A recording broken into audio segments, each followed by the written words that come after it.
এই মুহূর্তের সবথেকে বড় খবর, গত রবিবার থেকে বিক্ষিপ্তভাবে বৃষ্টি শুরু হয়েছে রাজ্যের একাধিক জায়গায়। এই বৃষ্টি চলবে সপ্তাহভর। দীর্ঘ তাপপ্রবাহের অবসান ঘটিয়ে অবশেষে বৃষ্টির মুখ দেখল কলকাতা সহ গোটা দক্ষিণবঙ্গবাসী। বৈশাখের প্রথম কালবৈশাখীর তাণ্ডব চলল উত্তরবঙ্গেও।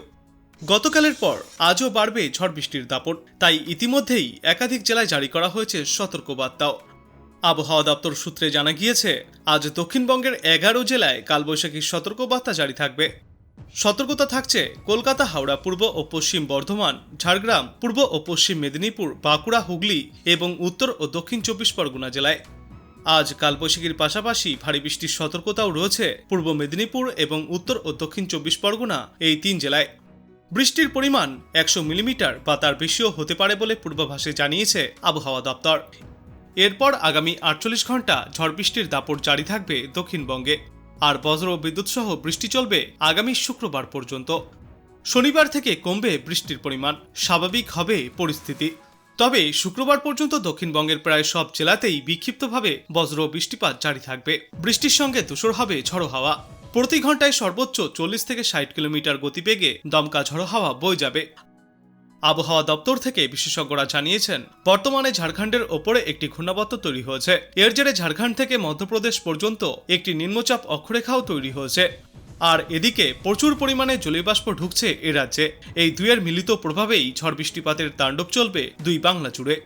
দুর্যোগের আশঙ্কায় সুন্দরবনে টর্নেডোর সতর্কবার্তা জারি করেছে আবহাওয়া দপ্তর। উত্তাল হবে সমুদ্র, আজ বাড়বে ঢেউয়ের উচ্চতা। ইতিমধ্যেই সুন্দরবন এলাকায় দুর্যোগের পরিস্থিতি মোকাবেলার জন্য নামখানা সহ একাধিক থানার পুলিশের পক্ষ থেকে উপকূলবর্তী এলাকার বাসিন্দাদেরকে সতর্ক করা হচ্ছে। উপকূলবর্তী অঞ্চলে বাড়তি সতর্কতা জারি করেছে আবহাওয়া দপ্তর। আর মৎস্যজীবীদেরকে সমুদ্রে যাওয়ার ওপরেও নিষেধাজ্ঞা জারি করেছে আবহাওয়া দপ্তর। আগামীকাল পর্যন্ত নদী ও সমুদ্রে নামতে নিষেধাজ্ঞা জারি করা হয়েছে। অন্যদিকে উত্তরবঙ্গের 8 জেলাতে আজও বজ্র বিদ্যুৎ সহ বৃষ্টির সম্ভাবনা থাকবে। হালকা থেকে মাঝারি চলবে বেশ কয়েকটা জেলায়, সঙ্গে বইবে দমকা ঝড়ো হাওয়া। এই হাওয়ার গতিবেগ থাকতে পারে প্রতি ঘন্টায় সর্বোচ্চ 30 থেকে 50 কিলোমিটার। তবে অধিক বৃষ্টিপাত হতে পারে দার্জিলিং, জলপাইগুড়ি, কালিম্পং, কোচবিহার এবং আলিপুরদুয়ার জেলায়। অবশেষে মিলে গিয়েছে আবহাওয়া দপ্তরের পূর্বাভাস, এবং সেই পূর্বাভাস মতোই গতকাল বৃষ্টি এবং কালবৈশাখীর তাণ্ডব চলেছে পশ্চিমবঙ্গের একাধিক জেলায়। মিলেছে স্বস্তি। আর এদিকে পার্শ্ববর্তী বাংলাদেশেও সেই প্রায় একই পরিস্থিতি। সেখানেও গতকাল একাধিক জায়গায় ঝড় বৃষ্টিপাত চলেছে। আজ বাংলাদেশ আবহাওয়া অধিদপ্তর জানিয়েছে, পশ্চিমা লঘুচাপের বর্ধিতাংশ পশ্চিমবঙ্গ থেকে বাংলাদেশের দক্ষিণা অঞ্চল হয়ে উত্তর পশ্চিম বঙ্গোপসাগর পর্যন্ত বিস্তৃত। রাজশাহী, ঢাকা, ময়মনসিংহ, খুলনা, বরিশাল, চট্টগ্রাম ও সিলেট বিভাগের অনেক জায়গায় এবং রংপুর বিভাগের কিছু কিছু জায়গায় অস্থায়ীভাবে দমকা হাওয়া সহ ঝড় বৃষ্টিপাত জারি থাকবে। সেই সাথে কোথাও কোথাও শিলাবৃষ্টিপাত হতে পারে। গোপালগঞ্জ, যশোর ও চুয়াডাঙ্গা জেলাসমূহের ওপর দিয়ে মৃদু ধরনের তাপপ্রবাহ বয়ে যাচ্ছে এবং তা আরও প্রশমিত হতে পারে। সারা দেশ জুড়ে দিন এবং রাতের তাপমাত্রা প্রায় অপরিবর্তিতই থাকবে। তারপর আগামীকাল রংপুর, রাজশাহী, ময়মনসিংহ, ঢাকা, খুলনা, বরিশাল, চট্টগ্রাম ও সিলেট বিভাগের অনেক জায়গায় অস্থায়ীভাবে দমকা ঝড়ো হাওয়া সহ বৃষ্টি বা বজ্রবৃষ্টিপাত হতে পারে। সেই সাথে কোথাও কোথাও শিলাবৃষ্টিপাত জারি থাকবে। সারা দেশে দিন ও রাতের তাপমাত্রা প্রায় অপরিবর্তিতই থাকবে এবং তারপর আগামী 9 তারিখ এমনই পরিস্থিতি বজায় থাকবে সমগ্র দেশ জুড়ে। আজকের আবহাওয়া এবং আগামী কয়েকদিনের আবহাওয়া নিয়ে কি সতর্কবার্তা জারি করেছে আলিপুর আবহাওয়া দপ্তর, চলুন এবার দেখে নেওয়া যাক। ডিস্ট্রিক্টে ওয়াইড স্প্রেড রেনফল ফোরকাস্ট করা হয়েছে। 8 তারিখে ফেয়ারলি ওয়াইড স্প্রেড রেনফল সব ডিস্ট্রিক্টে দেওয়া হয়েছে। আমি আগে ফোরকাস্টটা বলছি। আর 9 তারিখে সাউথ বেঙ্গলের সব ডিস্ট্রিক্টে ওয়াইড স্প্রেড রেনফল দেওয়া হয়েছে এবং নর্থ বেঙ্গলের সব ডিস্ট্রিক্টে আপনার ফেয়ারলি ওয়াইড স্প্রেড রেনফলের সম্ভাবনা দেওয়া হয়েছে। আর 10 তারিখে সব ডিস্ট্রিক্টে আপনার ফেয়ারলি ওয়াইড স্প্রেড রেনফলের পূর্বাভাস দেওয়া হয়েছে। আর 11 এবং 12 তারিখে সাউথ বেঙ্গলের সবকটি ডিস্ট্রিক্টে স্ক্যাটার এবং নর্থ বেঙ্গলের সবকটি ডিস্ট্রিক্টে ফেয়ারলি ওয়াইড স্প্রেড।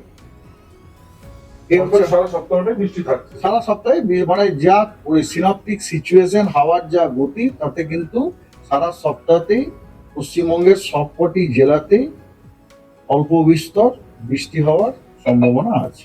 তবে কি হ্যাঁ, এবারে ওয়ার্নিং আছে, ইয়েস, তার সাথে ঝড়েরও আছে। যেমন ধরুন আজকে কালবৈশাখী কালবৈশাখী স্কোয়ালি উইন্ডের সম্ভাবনা সতর্কবার্তা দেওয়া আছে along with heavy rain. Heavy rain মানে 7 সেন্টিমিটার থেকে 11 সেন্টিমিটার এর সতর্কতা দেওয়া হয়েছে অরেঞ্জ। সেখানে ধুতি 24 পরগনা, নদিয়া এবং মুর্শিদাবাদ। এবং আজকে কালবৈশাখীর ঝড় 50 থেকে 60 কিলোমিটার বেগে তার সম্ভাবনা আছে ইস্ট বর্ধমান এবং বীরভূমে। এবং বাকি জেলাগুলিতে আপনার বজ্রবিদ্যুৎ সহ বৃষ্টি, lightning along with gusty wind 40 থেকে 50 কিলোমিটার পার আওয়ারের সম্ভাবনা আছে। এর মধ্যে জলপাইগুড়ি এবং কোচবিহারে কিন্তু হেল স্টর্মের সম্ভাবনা দেওয়া আছে, 50 to 60 kilometre gusty wind maximum. আগামীকাল আপনার কালবৈশাখী স্কোয়ালি উইন্ড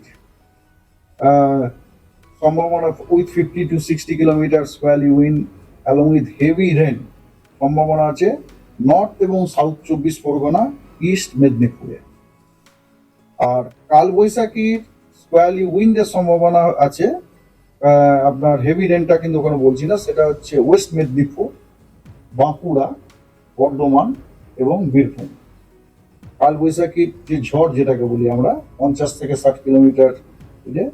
আর বাকি জেলাগুলিতে 40 থেকে 50 কিলোমিটার গাস্টি উইন্ডের সম্ভাবনা আছে, থান্ডারস্টর্ম, লাইটনিং, রেন। 8 তারিখে কালবৈশাখীর কোনো সতর্কবার্তা নেই, কিন্তু 8 তারিখে সব জেলাতেই thunderstorm, lightning, rain, gusty wind with maximum wind speed 30 to 40 kilometre per hour পশ্চিমবঙ্গের সবকটি জেলাতেই দেওয়া হয়েছে।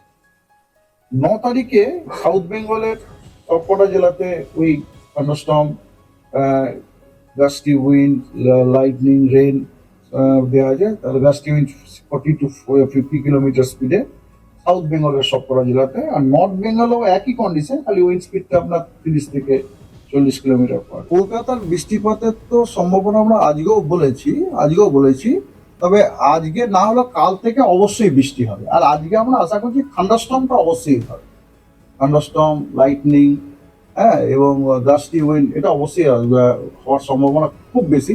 তবে বৃষ্টির সম্ভাবনাটা খুবই বেশি আগামীকাল থেকে। আজকেও অবশ্য আমরা কলকাতাতে বৃষ্টির সম্ভাবনা দিয়েছি, কিন্তু এখনো পর্যন্ত হয়নি। লেট আস সি কি হয়। কলকাতাতে আপনার 7 তারিখ, 8 তারিখ, 9 তারিখ, 10 তারিখ, 7, 8, 9, 7, 8, ভারী বৃষ্টি না, অনেকখানি জায়গা জুড়ে। কেন বলছি কলকাতা, কারণ আমরা দেখুন এই 7, 8, 9 এই দিনগুলিতে, 7, 8, 9, 10 এই দিনগুলিতে পশ্চিমবঙ্গের সবকটা জেলাতে ফেয়ারলি ওয়াইড স্প্রেড রেনের কথা বলা হচ্ছে। Now if I take Kolkata তার মধ্যে ইনক্লুডেড, তার মানে ফেয়ারলি ওয়াইড স্প্রেড মানে মোর দ্যান 50% এরিয়াতে বৃষ্টিপাতের সম্ভাবনা আছে। সেই কারণে আমরা কলকাতাটাও এক্সপেক্ট করছি আর কি। এবং তার মধ্যে আগামীকাল হচ্ছে ওয়াইড স্প্রেড রেনের সম্ভাবনা। ওয়াইড স্প্রেড মানে মোর দ্যান 75% এরিয়াতে বৃষ্টি, more than 75% area. In that case Kolkata, এই জন্যই বললাম আপনাদেরকে কালকে বৃষ্টির সম্ভাবনা খুবই বেশি। মৎস্যজীবীদের জন্য সতর্কবার্তা দেওয়া আছে, যে ওই যেমন যেটা কালকে দিয়েছিল, তারা যেন 7, 8 আপনার তারা যেন আপনার ভেঞ্চার যেন না করে আর কি। নৌকোগুলোকে যেন ঠিকঠাক করে বেঁধে রাখে এক জায়গায়। দুটো নৌকো যেন পাশাপাশি না থাকে, তাদেরকে টক্কর লাগার সম্ভাবনা থাকে। কোথা থেকে দেখছেন এই আবহাওয়ার পূর্বাভাস এবং সেখানে কেমন রয়েছে আবহাওয়া অবশ্যই কমেন্ট করে জানাবেন। ভিডিওটায় একটি লাইক করবেন আর পরবর্তীতে এমনই গুরুত্বপূর্ণ খবরগুলিকে সবার আগে দেখতে চ্যানেলটাকে সাবস্ক্রাইব করবেন। ধন্যবাদ।